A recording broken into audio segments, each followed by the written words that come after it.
ఈ బడ్జెట్లో కార్మిక మరియు ఉపాధి కల్పన శాఖకు 900 కోట్ల రూపాయలు ప్రతిపాదిస్తున్నాం. గ్రామ స్వరాజ్యమే దేశ స్వరాజ్యం. మహాత్మా గాంధీ గారు చెప్పినటువంటి ఈ మాటలు, ఈ స్ఫూర్తితో మా ప్రభుత్వం గ్రామీణ వికాసానికి శ్రీకారం చుట్టింది. గత ప్రభుత్వంలో నిర్వీర్యమైన గ్రామీణ వ్యవస్థను మరింత పటిష్టం చేయాలనే లక్ష్యంతో కార్యాచరణ రూపొందించుకున్నాం. 2024-25లో రాష్ట్ర ప్రభుత్వం MNREGS పథకం కింద రాష్ట్ర వాటాగా చెల్లించాల్సిన నిధులను సకాలంలో చెల్లిస్తూ పలు గ్రామీణ అభివృద్ధి పథకాలను సమర్థవంతంగా అమలు చేసింది.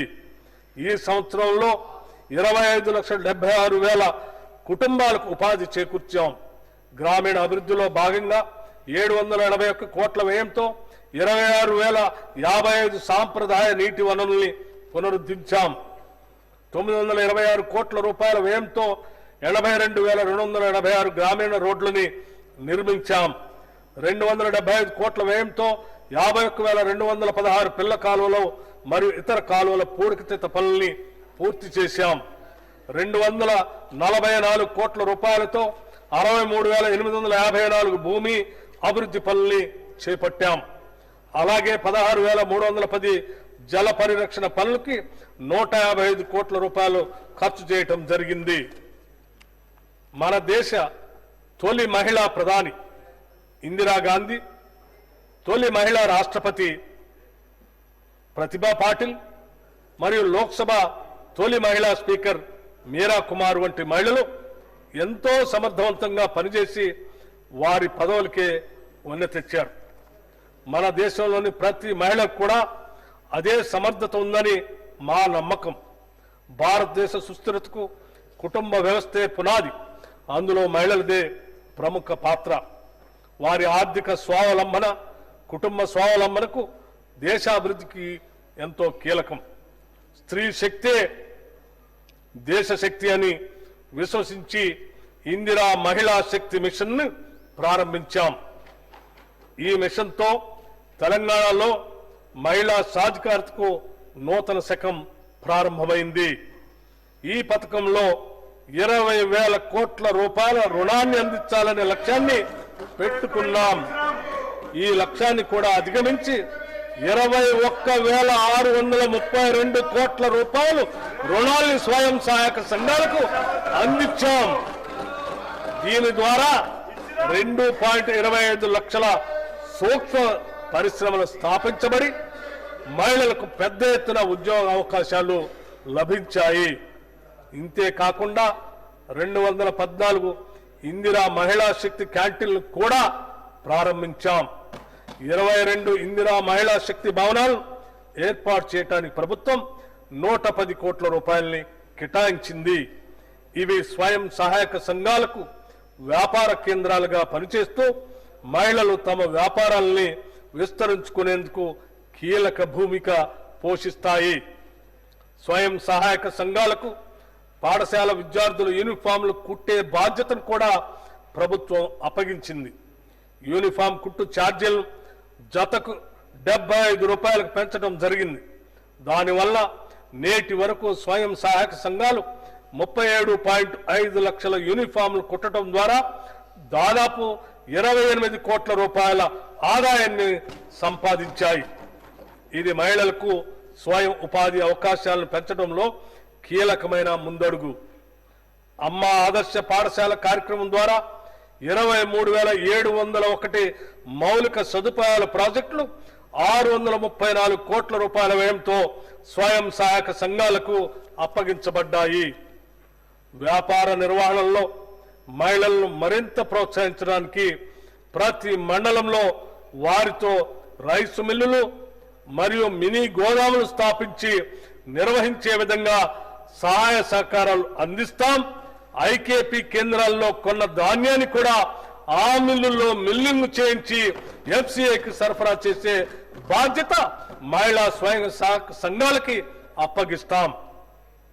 రుణ బీమా పథకం కింద ఒక్కో స్వయం సహాయక సంఘ సభ్యురాలకి 2 లక్షల రూపాయల సహజ మరణ బీమా మరియు 10 లక్షల రూపాయల ప్రమాద బీమా అందించబడుతుంది. తద్వారా స్వయం సహాయక సంఘాల సభ్యులకు ఆర్థిక రక్షణ కల్పించడమే ప్రభుత్వ లక్ష్యం. మహిళలు గొప్ప వ్యాపారవేత్తలుగా రాణించగలరని ఇప్పటికే రుజువైంది. రిటైల్, రవాణా రంగాలలో మహిళా పారిశ్రామికవేత్తలకు కొత్త అవకాశాలు కల్పిస్తున్నాం. ఇప్పటికే 32 మొబైల్ ఫిష్ రిటైల్ అవుట్లెట్లు ఏర్పాటు చేయబడ్డాయి. నారాయణపేటలో తొలి స్వయం సహాయక సంఘాల మహిళలు నడిపే పెట్రోల్ బంక్ 1,23,00,000 రూపాయల పెట్టుబడితో ప్రారంభించబడింది. రాష్ట్ర వ్యాప్తంగా ఇటువంటి మరిన్ని పెట్రోల్ బంకులు ఏర్పాటు చేసేలాగా ప్రభుత్వం ప్రోత్సహిస్తుంది. మండల మహిళా సమాఖ్యల ద్వారా 600 బస్సుల్ని టీజీఆర్టీసీకి అద్దెకు ఇచ్చేందుకు నిర్ణయించాం. ఇప్పటికే 150 బస్సులను అద్దెకు ఇవ్వడం జరిగింది. స్వయం సహాయక సంఘాలకు సోలార్ విద్యుత్ ఉత్పత్తి ప్లాంట్ల స్థాపన, నిర్వహణను అప్పగిస్తున్నాం. ఈ సంఘాల ద్వారా రాష్ట్ర వ్యాప్తంగా సోలార్ పవర్ ప్లాంట్లను ఏర్పాటు చేయడానికి SERP, TG REDCO, TG SPDCL మరియు టీజీ ఎన్పీడీసీఎల్ మధ్య అవగాహన ఒప్పందం కుదిరింది. ఈ ప్రాజెక్టు ద్వారా 1000 మెగావాట్ల సోలార్ విద్యుత్ ఉత్పత్తి అవ్వటమే కాకుండా మహిళలకు జీవనోపాధి లభిస్తుంది. 1 కోటి మంది మహిళలకు ఇందిరా మహిళా శక్తి మిషన్ పథకం ద్వారా 1,00,000 కోట్ల రూపాయలు వడ్డీ లేని రుణాల్ని అందిస్తాం. పంచాయతీరాజ్ మరియు గ్రామీణ అభివృద్ధి శాఖకు ఈ బడ్జెట్లో 31,605 కోట్ల రూపాయలు ప్రతిపాదిస్తున్నాం. రాష్ట్రంలోని రెసిడెన్షియల్ పాఠశాల విద్యార్థుల ఆరోగ్యం, సంక్షేమం, భద్రతను మెరుగుపరిచేందుకు, పాఠశాల పనితీరులోని లోపాలను గుర్తించేందుకు మహిళా ఐఏఎస్ అధికారులు వాటిని సందర్శించి రాత్రిపూట బస చేసేలా ఆదేశాలు ఇచ్చాం. వాటి పనితీరును మెరుగుపరచడానికి తక్షణమే తీసుకోవాల్సిన చర్యలతో పాటు దీర్ఘకాలిక చర్యలను కూడా సిఫార్సు చేయాలని వారిని ఆదేశించాం. 2024 ఆగస్టులో తెలంగాణ ప్రభుత్వం మహిళల భద్రత కోసం ప్రత్యేక కమిటీని ఏర్పాటు చేసింది. ఈ కమిటీలో మహిళా మంత్రులు, అధికారులు సభ్యులుగా ఉంటారు. ఈ కమిటీ రాష్ట్ర వ్యాప్తంగా మహిళల భద్రతను మెరుగుపరిచేందుకు తక్షణ, దీర్ఘకాలిక వ్యూహాలని రూపొందిస్తుంది. రాష్ట్ర ప్రభుత్వం చేపట్టిన కార్యక్రమాలు అన్నింటిలోనూ మహిళలకు పెద్దపీట వేస్తున్నాం. వారి ప్రగతిని దృష్టిలో పెట్టుకొని సంక్షేమ పథకాలన్నింటిలోనూ మహిళల ప్రాధాన్యతను పెంచుతున్నాం. మహిళా శిశు సంక్షేమ శాఖ ఈ బడ్జెట్లో 2,862 కోట్ల రూపాయలు ప్రతిపాదిస్తున్నాం. షెడ్యూల్ కులాలు మరియు షెడ్యూల్ తెగల అభివృద్ధి కోసం తెలంగాణ రాష్ట్రంలో సామాజిక న్యాయం మరియు సమాన అభివృద్ధి పట్ల నిబద్ధతను నిలుపుకునేలా షెడ్యూల్ కులాల ఉపవర్గీకరణ చట్టం చారిత్రాత్మక మైలురాయిగా నిలిచిపోనుంది. తాము ఎన్నాళ్లుగానో ఎదురు చూస్తున్న సమాన హక్కులు, అవకాశాలు దక్కి తమ జీవితాల్లో మార్పు వస్తుందని నమ్మిన వారికి ఇది ఒక వెలుగు రేఖ. ఎస్సీ కులాల ఉపవర్గీకరణ డిమాండ్ చాలా సంవత్సరాలుగా ఉంది. దీని ముఖ్య ఉద్దేశ్యం అత్యంత వెనుకబడిన షెడ్యూల్డ్ కులాల వర్గాలకు న్యాయమైన ప్రాతినిధ్యం, విద్య మరియు ఉపాధి అవకాశాల్లో న్యాయమైన వాటా కల్పించటం. 2024 ఆగస్టు 1న సుప్రీంకోర్టు పంజాబ్ రాష్ట్రం వర్సెస్ దేవేందర్ సింగ్ కేసులో ఇచ్చిన చారిత్రాత్మక తీర్పు ఈ సంస్కరణకు న్యాయపరమైన మార్గదర్శకంగా నిలిచింది. ప్రభుత్వం జస్టిస్ షమీం అఖ్తర్ నేతృత్వంలో ప్రత్యేక విచారణ కమిషన్ ఏర్పాటు చేసి ఎస్సీ ఉపకులాల వర్గీకరణపై నివేదికను ఇవ్వమని కోరింది.